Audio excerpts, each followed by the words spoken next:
Beleza, galera? Hoje é dia 19 de fevereiro de 2019 e agora a casa caiu. Casa caiu com Bolsonaro porque a Veja divulgou os áudios que ele trocou com Gustavo Bebiano através do aplicativo WhatsApp. Agora ficou a situação muito preocupante. Até eu estava aqui muito preocupado, caindo já uns cabelos, eu fui ler a reportagem aqui. Preocupado que eu estava. Aí 15 minutos de reportagem aqui. Foi transmitido aqui pelo G1 e tal.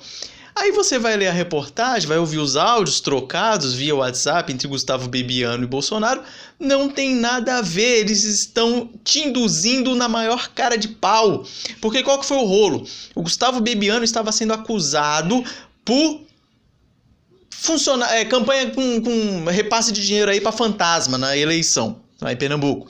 Então estava sendo acusado por rolo, desvio de dinheiro, não sei o que, das últimas eleições. Aí ele vem e dá um migué e fala, não, mas eu falei com o presidente Bolsonaro 3 vezes ontem, tá tudo resolvido, tudo certo e tudo mais. Aí o Carlos Bolsonaro vai lá e fala, ó, mentira, não falou com meu pai coisa nenhuma, eu tava com meu pai no hospital, como assim falou com ele? Porque o Bebiano quis passar um pano.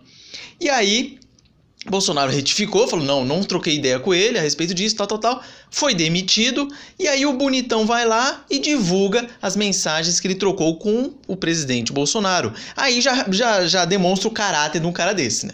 Um cara que supostamente tem um cargo de confiança, ele vai lá e joga pra mídia aí as conversas trocadas entre ele e o Bolsonaro. Também revela quem era o cagueta aí que repassava informações estratégicas do governo para a imprensa. Claro que era ele. Afinal, em determinado momento, o Bolsonaro fala para ele, pô, se a Folha divulgou que você tentou entrar em contato comigo e não fui eu que falei para a Folha, quem foi?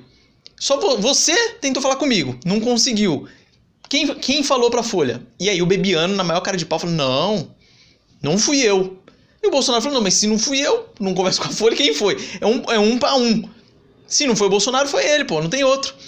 E aí foi, então a gente já descobriu muita coisa, aí revelou muita coisa, esses áudios aqui que ele revelou. Ele quis se livrar, mas acabou se atolando um pouco mais na lama aqui. Então o que acontece?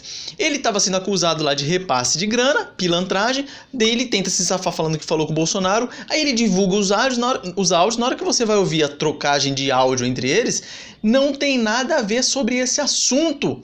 Bolsonaro falou a respeito de um integrante da Globo que estava lá infiltrado no governo, falou sobre uma viagem que ia ter pro norte do país, falou coisas que não tem nada a ver. E o Bebiano, na hora que ele divulgou isso, ele quis te induzir, na primeira acusação que ele sofreu, ele quis induzir que ele conversou com o Bolsonaro essas 3 vezes a respeito dos repasses de dinheiro para os candidatos fantasmas aí. É isso que ele quis dizer. Não, falei com ele 3 vezes, tá tudo certo. E aí a imprensa dá aquela divulgada como se, pô, ele falou sobre repasse de grana para candidato fantasma, então o Bolsonaro tá envolvido no rolo. Aí depois que o Bolsonaro fala, não falei com ele, aí ele fala, não, falei sim 3 vezes, aqui ó. E divulga lá 3 áudios, 3 mensagens de WhatsApp. É brincadeira, né, Bebiano? Ainda bem que saiu fora, foi tarde. E agora o tema do vídeo, que é o Carlos Bolsonaro. Carlos Bolsonaro, ele é muito insensível. Hoje de manhã, logo cedo, eu já vi lá uma reportagem mostrando lá que ele falou que uma arma de fogo resolveria o caso da mulher lá que foi agredida lá pelo vagabundo lá. Mas aí o que eu quero falar?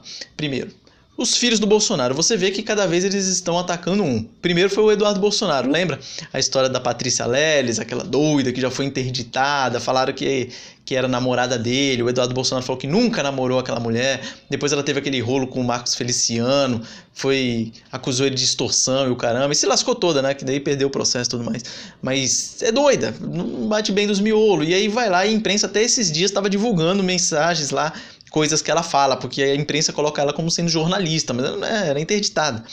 E aí tava aquele rolo do Eduardo Bolsonaro, depois aquele rolo quando ele falou que bastava um cabo e um soldado para fechar o Supremo Tribunal Federal, daí atacaram o Bolsonaro, o Eduardo Bolsonaro, tal. Depois foi o Flávio. E aí Flávio, negócio do Queiroz, e Flávio, rolo, não sei o que. Aí deu uma abafada. Agora a bola da vez é o Carlos.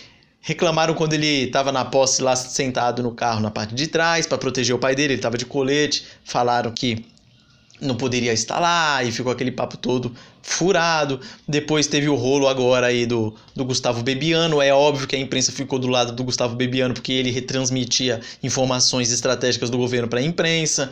Aí, ainda bem que a Polícia Federal já vai investigar, né? Como a frase que ficou mais marcante nos áudios aqui que eu ouvi foi o Bolsonaro ter falado o seguinte: quem deve paga, né, Bebiano? Ou seja, se você fez cagada, que pague. Se não fez, forte abraço, tá certo? Foi até bom essas revelações desses áudios para você ver que o Bolsonaro não é uma coisa na frente das câmeras e outra no particular dele. Você vê que ele tem uma congruência no que ele fala, ele é a mesma pessoa em todos os lugares. E pelos áudios você viu que não tem nada, se você não viu, né, assista aí depois, pelos áudios você não vê nada que desabone a conduta do Bolsonaro. Pelo contrário, ele ainda fala, quem deve, paga, já acionei a Polícia Federal, vai investigar o partido, se tiver alguém envolvido, fumo! Essa que foi o recado que ele deixou. E por fim, né, Carlos Bolsonaro hoje sendo aí acusado, né, de ser insensível, porque ele falou que a arma de fogo resolveria. Isso é o que a imprensa jogou.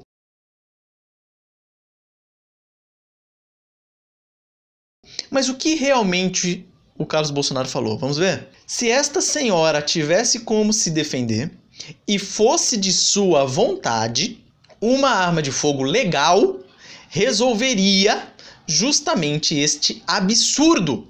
Imagine as sequelas eternas deixadas por este covarde. A defesa pessoal dentro de sua casa tem que ser prioridade urgente no Congresso Nacional. É isso que ele falou. Você discorda disso? Se você discorda é porque você está muito mal informado. A mulher ela teve um relacionamento virtual com esse cidadão aqui durante 8 meses, convidou ele para um jantar na casa dela. Segundo ela, foram dormir juntos ali e tal. De uma hora para outra o cara acordou surtado, começou a quebrar ela na porrada. O que o Carlos Bolsonaro quis dizer? Se ela está trazendo um estranho para casa dela e vamos supor que ela tivesse uma arma de fogo ali escondida ali embaixo da cama, por exemplo, na hora que ele deu lá uns 3 socos lá, ela poderia... É lógico que não é uma matemática, mas ela teria a chance de pegar essa arma de fogo e repelir a injusta agressão, cancela o CPF do cidadão e forte abraço. Aí vem direitos humanos e fala, não, mas o cara surtou. Ué, mas eu não posso pagar, eu não, né? A mulher ela não pode pagar pelo surto de um cara. Surtou. E aí, vai deixar matar o outro? Paciência, acontece, a vida é assim, ele pode surtar e fazer cagada, mas a pessoa inocente que não pode sofrer em consequência de um surto de outra pessoa. Então ela poderia se defender, é isso que ele quis dizer e ele tem toda a razão. Mas a mídia já começa. Não, ele falou que uma arma resolveria, não sei o que absurdo. E aí durante a reportagem você vê alguns especialistas falando